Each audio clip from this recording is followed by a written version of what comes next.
Welcome, fellow freaks, geeks, and nostalgic 90s nerds to my channel, Slime and Slashers, where, yeah, we talk about everything from Nickelodeon slime to horror movie slashers, but plenty of stuff in between, including bookish themed videos. And today is another bookish themed video, and it isn't just any old book themed video.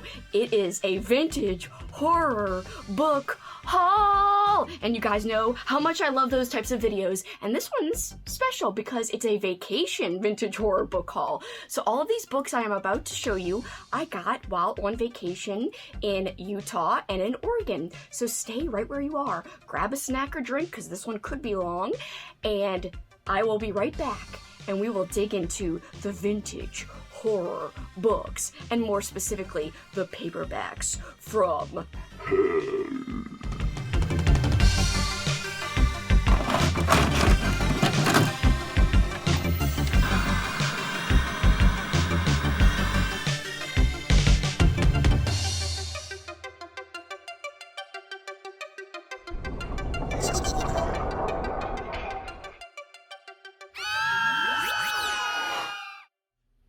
Welcome back, guys! As I said in the intro, all of these books are books I got on my recent trip to Utah and Oregon. We also passed through Idaho, but we didn't really stay there. We just ate lunch in Boise.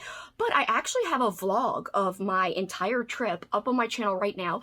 Please, if you have not watched it, please go check it out. It is just over an hour, so it's a little bit long, but I promise you it's full of fall goodness. It's full of book shopping fun, and it's also full of reading, especially reading thematic books, because I read 3 books in the vlog, and I do a few reading updates, but it's got a lot of fall foliage because I actually go on some fall hikes, and I tried to stabilize the footage, so hopefully it's not too shaky for you guys. I was really worried about making people feel sick when I was walking, but it took me like 8 hours to edit because I was trying to stabilize everything and put fun music and really make it perfect, and I'm really proud of how it came out. So I hope you will check it out if you haven't already, and if you enjoy vlogs, and also if you enjoy book shopping. So yes, if you want to find out which bookstores I visited, all of the exteriors of the bookstores are included in that vlog. By the way, I will probably have a part 2 haul because I did visit Powell's bookstore in Portland, Oregon, and I got quite a few goodies from there, but they actually offer shipping, so they are shipping it to me. I didn't have to carry it home in my carry-on bag, which was great because I was running out of room because I already have a ton of books I bought. So yes, that was the last bookstore I went to, and thank God they shipped. So I actually have some books that I found for friends that I'll be sending out, so I won't show those, but I'll be able to show a lot of other fun stuff. I found adult horror there, and I also found some middle grade horror books there at Powell's. But without further ado, let's dig into what I bought at the other places on my trip that was not from Powell's. So let's get into it. First up, we have Twins, and this is by Barry Wood. And actually, I already have this book, but this is in so much better condition than the version I have, and it is a first printing. The only little problem is there's like a chip right here on the spine. However, it's still better than my copy. This is also in a black edition, so it's just like this, but black. And I actually have that one too. That one's not in the best shape either, but see, you could see when you kind of tilt it, there's 2 outlines. And yes, this, I believe, is the book that Dead Ringers is based on, I believe. And yeah, I'm really excited that I have a better copy. Next up, we have Watchdog. Look at that creepy cover. Doesn't really look like a dog, but anyway, here is the back, which is an eyeball. Pretty cool. So it says, "Till death do us part, her husband had promised, but then he refused to keep his vow." Ooh. This is by Faith Sullivan, and it's published by Signet, and this was published in 1983. Louise Andrews lay in bed dreaming that her husband was nestled warmly against her in the dark. She turned to caress him, but her hand touched hair, fangs, claws. Also published by Signet in 1976, we've got The Deadly Deep. I just really liked the cover. And I kind of like underwater stories because I'm a big ocean fan. I wanted to be an oceanographer back in the day. There is the spine. Rising from the depths of the sea, the ultimate enemy, the deadly deep, a chilling story, a burning warning. Why did I get this? I don't know, because it seems to be about a killer cat. This is feral. This is a pocket book, and this edition was published in 1975. And yeah, like I said, the story just seems kind of fun and ridiculous. I feel like my friend Andrew from It Came From the Page, please check out his channel. He is wonderful and super knowledgeable about vintage horror. I feel like somehow, some way he might know about this book. I don't know, Andrew, do you know about this book? Let me know if you do, and if you don't, I feel like I have to give it to you because of your cats. So, I don't know, just let me know if you have this already, because although I want to read it, I feel like you need to read it for sure. Next up, I just really like the cover. This is probably more of like a medical horror, medical thriller. This is Blood Heat by Steve Pice. Whatever. I suck at pronunciation. This was published by Warner Books.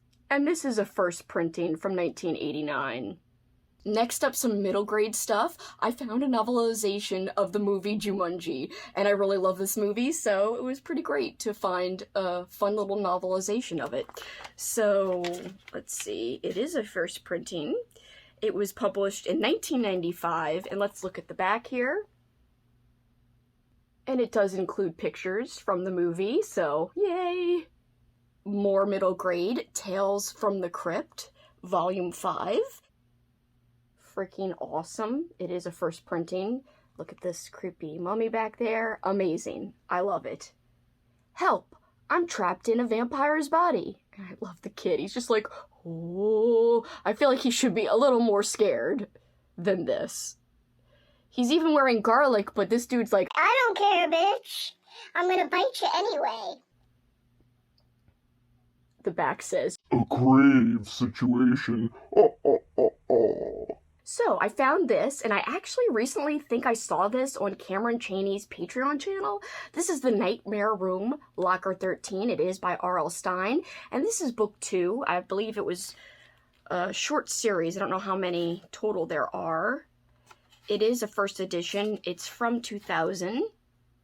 And yeah, because it had 13 in it, and because it's R.L. Stine, there's many reasons, but those are some of the reasons why I got it. And yeah, I am excited to have found this. Here is a first printing Goosebumps book, and I actually only have up to 51 or 52, I have to look, but I don't have all of the original Goosebumps. This is number 54, Don't Go to Sleep, so I was pretty jazzed to find this.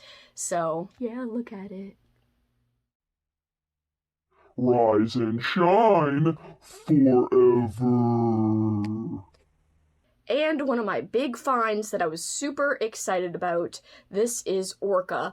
I found this at a very dirty bookstore, but the price was right, and this is rare. Now, my friend Andrew, just to mention him again, you could find his channel. It Came From the Page. I will link it below. Please check him out. Like I said, he's very knowledgeable about all things vintage horror and so much more.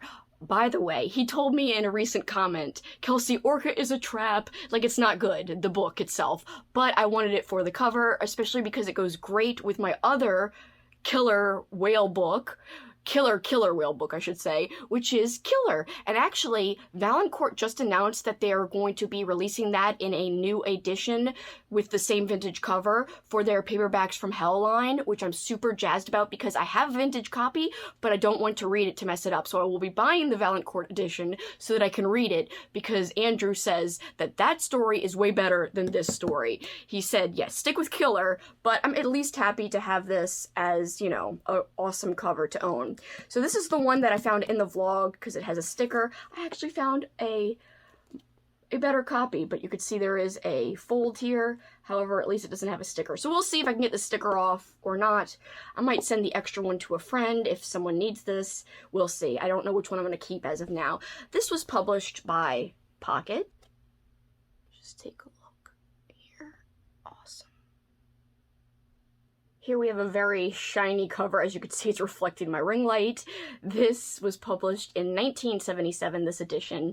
An unthinkably brutal and bloody murder has been committed. The killer remains at large and unsought. Establishment of Innocence, a novel that will disturb your sleep.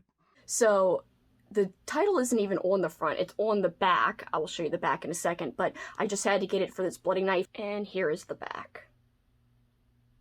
Here we have Brotherly Love, and it totally kind of looks like a ripoff of the Twins cover, and that's because this was published after Twins. This is published in 1983. This was published by Pocket, and it is classified as a horror, as you could see on the spine. And it says here, Harry won't rest until he murders his twin again and again and again. Here we've got a very beat up book, but I really wanted it because the cover is insanely amazing. It does have dyed pages, greenish, bluish, teal, I guess. Alfred Hitchcock's Let It All Bleed Out. And we've got Dracula sipping some, I don't know, coffee or tea, and he's connected to like a blood drip, and so is Alfred Hitchcock, and it's pretty incredible.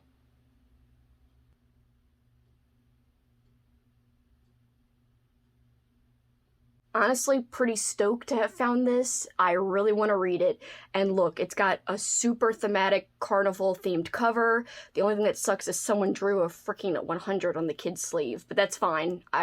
Otherwise, it's in great condition. I'm really excited about this one. The Dreaming Jewels. And you can see here, I think it says Carney. And this is by Theodore Sturgeon, and this was published by Dell. It's technically classified as sci-fi, but I'm really intrigued. The back has this awesome looking creepy doll, and it says The Freak. The crystals held the secret of his life and the seeds of his destruction. They caught Horty doing something disgusting out under the bleachers.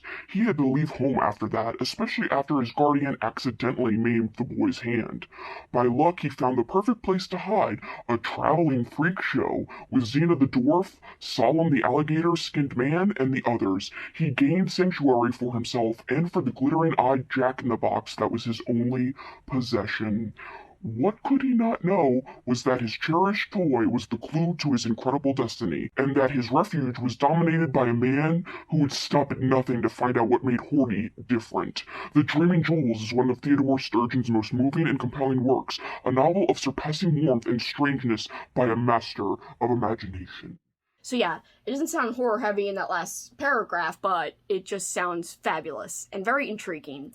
And I've got a November readathon coming up with a prompt about read a book with a doll or a toy on the cover or in the story, and this would fit for that. By the way, if you missed my November readathon announcement, please check it out. You don't have to read horror, you could read anything you want because the prompts are super flexible. And I'm really proud of how my announcement video came out. I gave tons of book recs that would fit each prompt. And also, I'm just jazzed to participate. Please let me know below by commenting if you're going to participate or not, because I'm so jazzed and pumped. Next up, The Rescuers, a novelization. I was so excited to find this. It sucks that there's a sticker right here, and I'm really scared to try to get it off, especially because it's like a very fragile cover here. But this is awesome. I love The Rescuers as well as The Rescuers Down Under, which is the sequel. This has dyed pages. Here we've got a wonderful illustration. So it says the illustrations are by Garth Williams. So this was originally published in 1959, so the original story must be what the movie's based on. The illustrations copyright is also from 1959, and the cover obviously is from the movie, so that copyright is 1977. This was published by Tempo. This is Red Skeleton's favorite ghost stories. That's very awesome. Love it. I was excited to find this one because it seems so thematic and the story seems really sweet and heartfelt and super, super appropriate for Halloween time. This is The Magic Hour by James S. Crowley, and I'm sure I won't get to this year because I've already got a packed TBR. However, I am really looking forward to reading this, definitely for a future October, and the story is very sweet. It's kind of about a brother right after midnight during the magic hour on Halloween, wishing for his ultimate wish, which is to be reunited with his other brother who passed away. So they get to spend the magic hour together. At least from what I read, that seems to be the premise. This is a first printing from 2003, and in 2006, it was signed by the author. So pretty cool when I opened it and saw that it's signed. One of my favorite finds in terms of the cover. This was at that kind of shabby bookstore with all like the dirty books. I usually don't buy hardcovers, but I could not pass up this cover. This is The Gathering by Owen Brooks, and look at it. God, it's fantastic.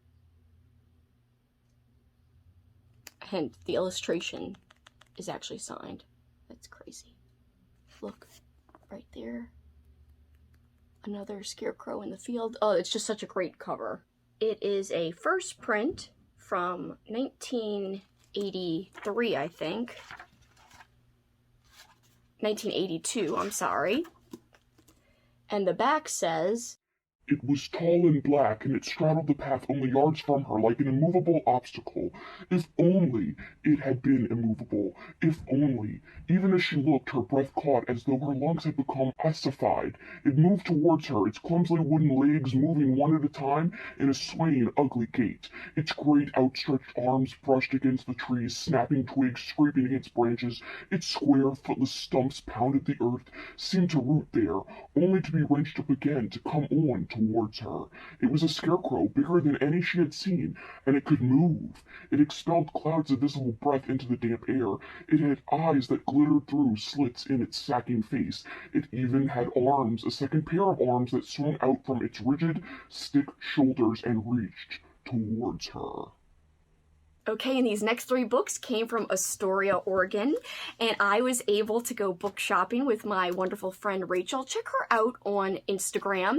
She also has an art website, and she designs really cool logos and a whole bunch of other neat artsy things. She's very talented, by the way. So Rachael actually designed my Slime and Slashers logo that you see in my intro, so please check her out and follow her. I will link her personal account, her art account, and I will link below her art website itself as well. So yeah, I was so happy to meet up with her and her husband and her freaking cute dog, Toby, who's a pug. Anyway, so Toby was so cute and round, and Rachael and her husband were very sweet. So her husband Chuck, he was very nice. All right, so we got to go to a brewery together, book shopping, and walk around Astoria a little bit, and we also got to visit her house, and her house is badass, and her library, her home library, is amazing. So yes, I found these books with her. All right, so first up, Holiday Madness, I couldn't pass it up, by Fred Why? And anyway, it's not super old school. It's not really vintage, I would say. It's 13 tales for Halloween, Christmas, and all occasions. So it's thematic holiday stories. I love how there's a jack-o'-lantern with a Christmas hat, and I might be digging into the Christmas parts of this collection. I will see, though. I don't know. But I might have something fun happening in December. Not might, but definitely, but I can't tell you what it is. It's going to be fun. Please leave your calendars open for December, because much like November, it could be a big event that's similar to what I'm doing in November with a group of friends instead of just solo by myself. So yes, stay tuned for that. And this was originally published in, let me see, 2009, a Richard Lehman hardcover, which I don't often run into. So this is Amara, I think you pronounce it, and it's about an ancient mummy who comes back to life and starts terrorizing people. I read the description before I started filming, and this is a first edition, first print, and it was published in 2003, and it looks awesome.